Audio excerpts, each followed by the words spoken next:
Hi friends, ഞാൻ Das. Welcome to my YouTube channel.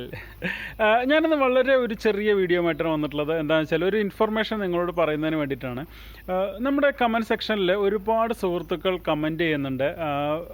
കുറേ മാസങ്ങളായിട്ടും, അതായത് 8 മാസമായി, 9 മാസമായി, 10 മാസമായി കോഴികൾ മുട്ടയിടുന്നില്ല, എന്താണ് ചെയ്യേണ്ടത്, അല്ലെങ്കിൽ മുട്ടയുടെ എണ്ണം കുറവാണ്, എന്താണ് ചെയ്യേണ്ടത് എന്നുള്ളത് ഈ അടുത്ത കാലത്തായിട്ട് ഒരുപാട് കമൻറ്റുകൾ കാണുന്നുണ്ട്. അപ്പോൾ അവർക്കൊക്കെ ഞാൻ റീപ്ലൈ കൊടുത്ത് മടുത്തു. കാരണം ഒരുപാട് വീഡിയോകൾ നമ്മളിതേക്കുറിച്ച് ചെയ്തിട്ടുള്ളതാണ്. നമ്മൾ വീഡിയോ ചെയ്തിട്ടുണ്ടെന്ന് പറയുമ്പോൾ അതിൻ്റെ ലിങ്ക് ചോദിക്കും. അപ്പോൾ ലിങ്ക് നമ്മൾ അതിൽ കൊടുത്തു കഴിഞ്ഞാൽ അത് സ്പാം കമൻറ്റായിട്ട് പോകും, നിങ്ങൾക്ക് ആർക്കും കാണാനായിട്ട് പറ്റില്ല.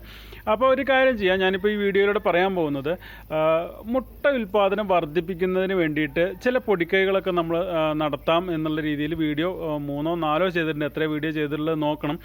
അപ്പോൾ അതിൻ്റെയൊക്കെ ഒരു ലിങ്ക് ഞാൻ നിങ്ങളുടെ മുന്നിലേക്ക് എത്തിക്കാൻ വേണ്ടിയിട്ടാണ് ഈ വീഡിയോ ചെയ്യുന്നത്. അപ്പോൾ ഇതിൻ്റെ ഡിസ്ക്രിപ്ഷനിൽ, ഈ വീഡിയോ ഡിസ്ക്രിപ്ഷനിൽ ഞാൻ നമ്മൾ മുമ്പ് ചെയ്തിട്ടുള്ള ആ വീഡിയോകളുടെ ഒക്കെ ലിങ്ക് കൊടുക്കാം. അതേപോലെ തന്നെ കമൻ്റായിട്ട് പിൻ ചെയ്യുകയും ചെയ്യാം കേട്ടോ. അപ്പോൾ ആ വീഡിയോകളൊക്കെ ഒന്ന് കയറി കണ്ടു കഴിഞ്ഞാൽ മുട്ട ഉൽപ്പാദനം വർദ്ധിപ്പിക്കാൻ വേണ്ടിയിട്ട് നമുക്ക് എന്തൊക്കെ ചെയ്യാൻ പറ്റും എന്നുള്ളതിൻ്റെ വിശദാംശങ്ങൾ നിങ്ങൾക്ക് കിട്ടും.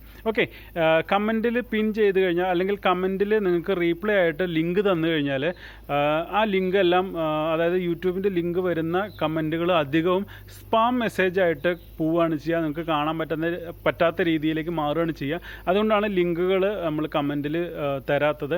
എന്തായാലും നമുക്ക് ഡിസ്ക്രിപ്ഷനിലും അതുപോലെ തന്നെ ഫസ്റ്റ് കമൻ്റായിട്ട് ആ പ്ലേലിസ്റ്റ് ചെയ്തിട്ട് നമുക്കത് പിൻ ചെയ്യുകയും ചെയ്യാം കേട്ടോ.